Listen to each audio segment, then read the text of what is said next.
meus amigos, meus irmãos em Cristo, estamos aqui para mais um vídeo. Se você chegou aqui e você não é inscrito, clique aqui embaixo, ative o sininho, participe, faça as suas perguntas aí sobre a Bíblia, né? Desde que não seja sobre Talmud, mais dois assuntos aí, o resto você pode perguntar. Você pode compartilhar esse vídeo, porque aqui tem Bíblia, livros, filosofia e assuntos intrigantes, tá? Tem mais de 200 vídeos, você entra aí nas playlists e você escolhe o vídeo por assunto. Tem vídeos aí sensacionais, tem playlists sensacionais como assuntos intrigantes, como perguntas intrigantes. E nessa playlist você pode vasculhar aí que tem muitas perguntas, né, que talvez você nunca imaginou fazer, mas que elas são feitas e são respondidas segundo o meu olhar, né? E segundo a palavra, primeiramente, segundo a palavra de Deus, do que eu acho da palavra de Deus, segundo a hermenêutica, tá? Então vamos continuar a nossa playlist aqui do livro de Abacuque, já vimos a introdução, e nós paramos no versículo 5, vamos para o versículo 6, que diz assim: Eis que levantarei os caldeus, nação amarga e impetuosa, que marcha e se espalha pela largura da terra, para apoderar-se de moradores que não lhe pertencem, né? Então, Deus vai falar agora dos inimigos que ele vai usar para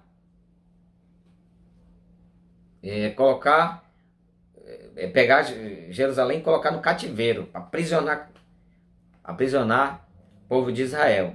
Veja bem que Deus está usando o inimigo, o próprio inimigo, para aprisionar o seu povo, né? Isso mexe muito com a cabeça da gente. Como é que Deus pode fazer isso?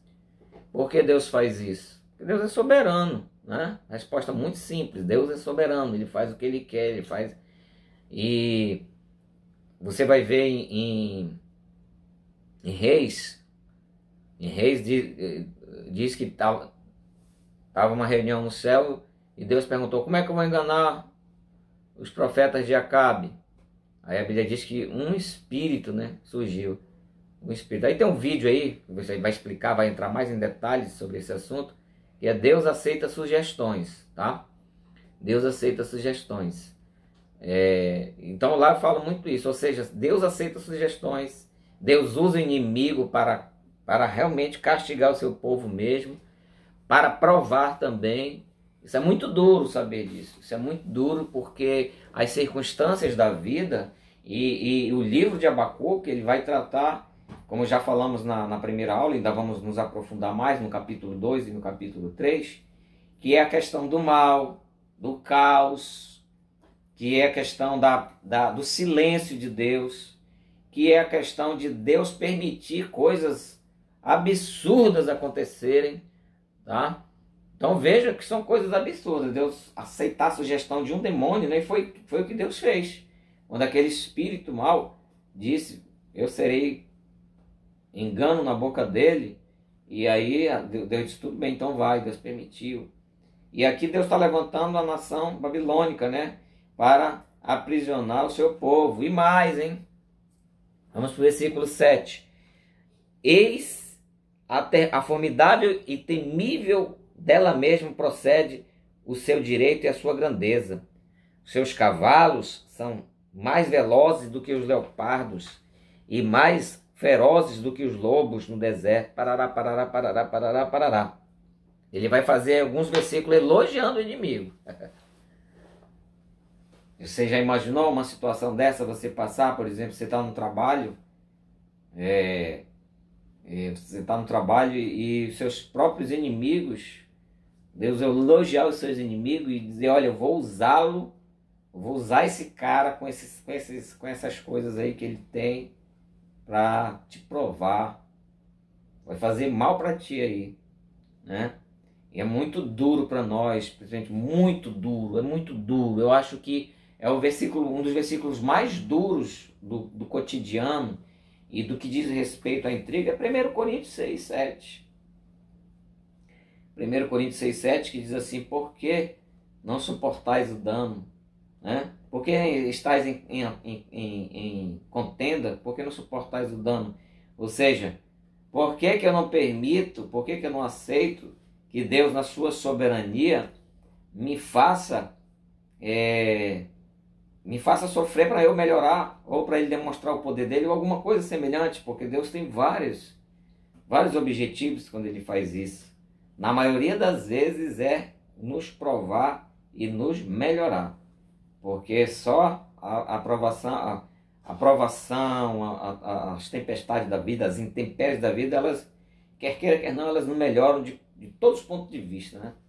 Elas nos melhoram. Então, é duro para nós ter que aceitar a perda, é duro para nós termos que aceitar o dano, enquanto que o outro, aparentemente, é o que está na cabeça de Abacuque. Não dá para entender, é como se, traduzindo o que Abacuque estava querendo dizer nos 3 capítulos, pelo menos no primeiro, não dá para entender isso, como é que um Deus poderoso pode fazer isso, pode usar um inimigo para vir acabar, aprisionar o seu povo. Não tem como entender isso. É mais ou menos isso que acontece conosco quando o caos, né?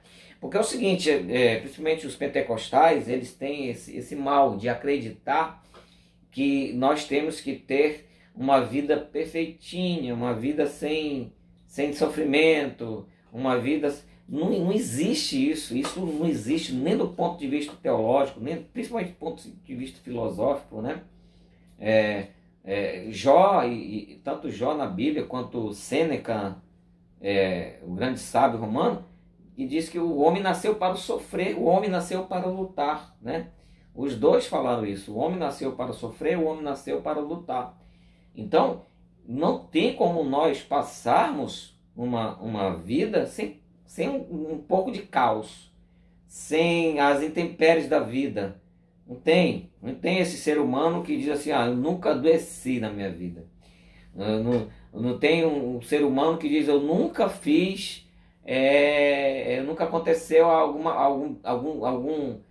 bizarro, algo destrutivo, algo de prejuízo, algo que possa tirar a minha paz do meu aconchego. Não existe isso. Sempre vai acontecer, e sempre vai morrer parente, sempre vamos presenciar guerras, vai presenciar doenças, vai passar por situações difíceis, vai sentir dor. Porque é a vida humana. O próprio Jó e o livro de Eclesiastes também vai falar algo sobre isso. Mas na cabeça de algumas pessoas, de alguns crentes, alguns evangélicos, isso não entra de jeito nenhum, né? Então, ele vai elogiar o inimigo, coisa absurda, né? E Abacuque, no versículo 13, ainda vai dar mais assim uma inquirida, né? Olha lá o que ele fala. Tu és demasiadamente puro de olhos para contemplar o mal. Então, por que contemplas imóvel os injuriadores e guardas em silêncio quando o ímpio devora aqueles que é mais justo do que eles? Não entra na cabeça de Abacuque, né? Dizer, se tu é puro de olhos, como é que tu contempla o mal, né? Se tu é puro de olhos, como é que tu permite que o ímpio devore aqueles que são justos, mais justos do que ele? Ou seja, traduzindo aqui o que Abacuque estava falando nesse capítulo, está dizendo, como é que tu permite que alguém faça uma injustiça contra um servo teu que está lutando com todas as suas forças para ser justo diante de ti? Como é que tu permites isso? Mas só que, pelo menos até aqui nesse capítulo, Abacuque não tinha uma visão holística de Deus. Ele não tinha uma visão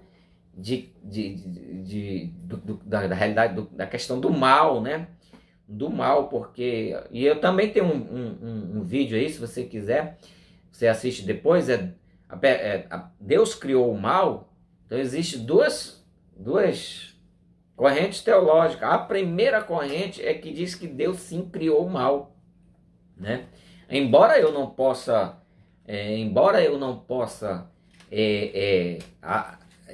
comungar dessa ideia, porque na minha corrente, no meu pensamento teológico, Deus não criou o mal, né? O mal foi criado no coração de Satanás.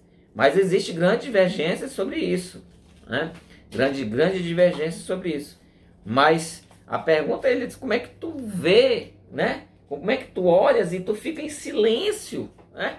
O silêncio de Deus corroía Abacuque, como corrói qualquer um de nós.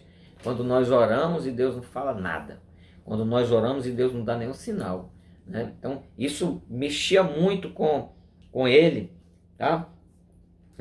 Então, no versículo 14 diz: e tornaria os homens como os peixes do mar, como os répteis, que não tem quem os dirija. Ele diz assim, os homens estão como peixes que vão para onde quer, acontece, são levados, então, vocês estão desgovernados. Não tem um Deus que possa interferir. Não tem um Deus que possa colocar um ponto final em tudo isso, ou colocar um limite em tudo isso. E aí também tem um outro vídeo, né, na mesma playlist, sobre Deus impõe limites. Se você tiver interesse, você assiste esse vídeo também. Deus impõe limites. Então, Deus não tem limites, né? Claro que Deus tem limites, Deus coloca limites em tudo, mas na visão do caos, daquele momento, da dificuldade ali, você não quer saber disso, você quer saber simplesmente de seguir a sua ética, né? Deus não se baseia pela ética humana. Deus não vai pela ética humana. Ele vai pela ética dele, por aquilo, né? E Naum, que eu vou fazer um vídeo só sobre isso, mas Naum capítulo 1, versículo 3, diz que o caminho de Deus é nas tormentas e na tempestade. Então não dá para entender, não dá, né? E finalizando, ele diz assim, como os peixes do mar, que são aleatoriamente, né? É errado, porque o livro de Jonas a gente vai ver que Deus controla tudo. Deus manda o peixe engolir Jonas, o peixe obedece. Deus manda a abóbora nascer, a abóbora cresce, a boboreira, ou sei lá o nome, não se tem certeza se era uma boboreira, mas Deus manda o verme ir lá devorar, o verme vai. O único que não obedeceu foi Jonas, né?